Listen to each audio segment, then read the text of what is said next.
Brilliant Minutes, sponsored by Sinclair Heating and Cooling for 24/7 comfort on call.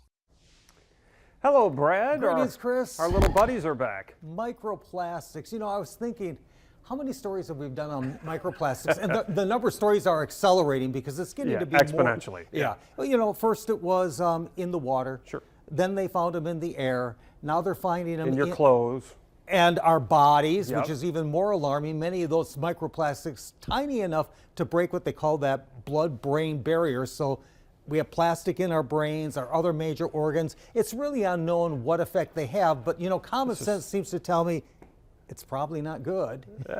You know, This is great news, Brad. Way to start off with a bang. well, you know, after having done so many of these stories, and I hope this has worked for those of you at home as well, where I find myself changing my behaviors, where I'm trying to reduce using plastic containers in my house for leftovers. Yeah, for food, right? Things like that. However, by the same token, no matter how much you do, just take a walk down the dairy aisle in any store because everything is all plastic. Not just a dairy aisle either.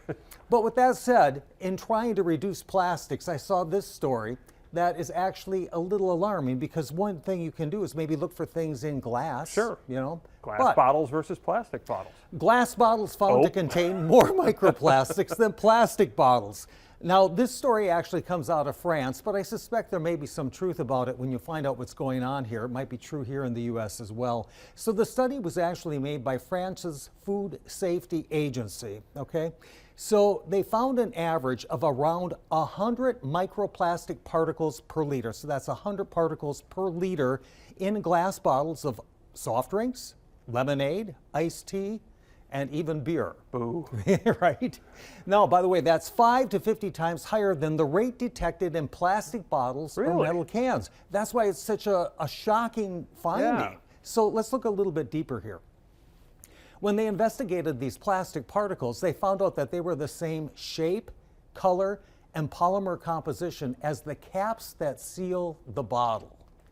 And then when they looked at those caps under a microscope, they found all these little tiny scratches on the surface of the caps that you couldn't see with your naked eye.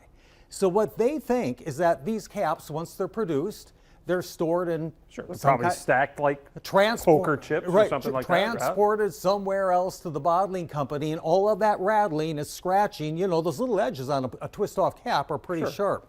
Which is interesting because most of the caps you think of on a glass bottle are either aluminum, tin. They're not plastic, but the sealant inside. I'm guessing that's where it's coming from. The sealant inside and the painting on top. Okay. That's one of the main sources. So here's what they say.